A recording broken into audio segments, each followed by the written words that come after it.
প্রিয় দর্শক শ্রোতা, আশা করি সবাই ভালো আছেন। আজকে একটা ভালো খবর পেলাম, সেটা হচ্ছে ইতালি এবং বাংলাদেশের সাথে একটা ভালো সম্পর্ক তৈরি হয়েছে এবং সেই সম্পর্কটা বেশ উষ্ণ। যারা ইতালিতে যাবেন চিন্তা ভাবনা করছেন, তাদের জন্য আসলে খুবই সহজ হবে।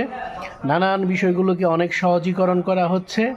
যে আগে যে বিষয়গুলো ছিল, জটিলতা ছিল, সেই জটিলতাগুলো খুব শীঘ্রই কেটে যাচ্ছে। ইতালির সাথে বাংলাদেশের সরকারের একটা বেশ সুন্দর চুক্তি হয়েছে এবং ভিসা সংক্রান্ত যে জটিলতাটা ছিল, সেই জটিলতাটা একেবারেই কমে যাবে।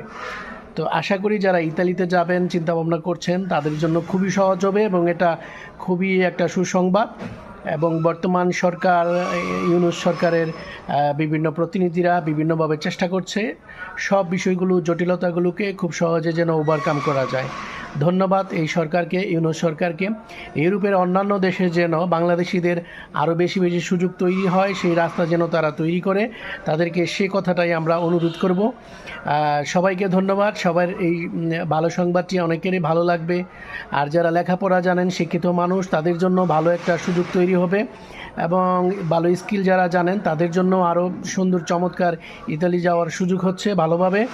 এবং বিষয়গুলোকে আরও কঠোর নজরদারির মধ্যে নিয়ে আসলে যে ভুয়া কাগজপত্র বানানোর বিষয়টি রয়েছে, এগুলো আসলে কমবে এবং প্রকৃত যারা ইতালিতে যেতে চায় তাদের হয়রানি কমবে এবং দালালির যে বেশি করে ইনকাম করার সুযোগটা বা প্রতারণা করা বিভিন্ন ভুয়া কাগজ দেখিয়ে, সেই বিষয়টিও কমে আসবে বলে মনে করছি আমরা। ধন্যবাদ সবাইকে, সবাই ভালো থাকবেন, সবার সুস্বাস্থ্য এবং দীর্ঘায়ু কামনা করছি। ধন্যবাদ সবাইকে।